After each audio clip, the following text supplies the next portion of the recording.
भगवान बुद्ध जेतवन विहार में रह रहे थे, भिक्षु चक्षुपाल भगवान से मिलने के लिए आए थे। उनके आगमन के साथ उनकी दिनचर्या, व्यवहार और गुणों की चर्चा भी हुई।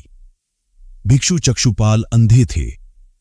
एक दिन विहार के कुछ भिक्षुओं ने कुछ मरे हुए कीड़ों को चक्षुपाल की कुटी के बाहर पाया और उन्होंने चक्षुपाल की निंदा करनी शुरू कर दी कि उन्होंने इन जीवित प्राणियों की हत्या की। भगवान बुद्ध ने निंदा कर रहे उन भिक्षुओं को बुलाया और पूछा कि क्या तुमने भिक्षु को कीड़े मारते हुए देखा है? उन्होंने उत्तर दिया, नहीं।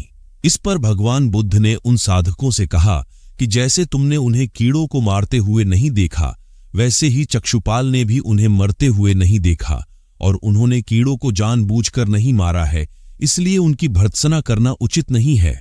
भिक्षुओं ने इसके बाद पूछा कि चक्षुपाल अंधे क्यों हैं? उन्होंने इस जन्म में अथवा पिछले जन्म में क्या पाप किए?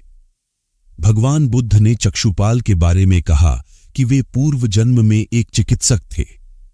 एक अंधी स्त्री ने उनसे वादा किया था कि यदि वे उसकी आंखें ठीक कर देंगे तो वह और उसका परिवार उनके दास बन जाएंगे। स्त्री की आंखें ठीक हो गईं, पर उसने दासी बनने के भय से यह मानने से इनकार कर दिया। चिकित्सक को तो पता था कि उस स्त्री की आंखें ठीक हो गई हैं, वह झूठ बोल रही है। उसे सबक सिखाने के लिए या बदला लेने के लिए चक्षुपाल ने दूसरी दवा दी।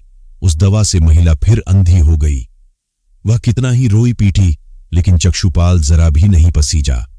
इस पाप के फलस्वरूप अगले जन्म में चिकित्सक को अंधा बनना पड़ा। इससे कहानी हमें यह सीख मिलती है कि बदला लेना भी पाप होता है, इसीलिए हमें किसी से बदला नहीं लेना चाहिए। मेरे प्रिय मित्रों, आपको भगवान बुद्ध की ये कहानी कैसी लगी और कमेंट में नमो बुद्धाय लिखें।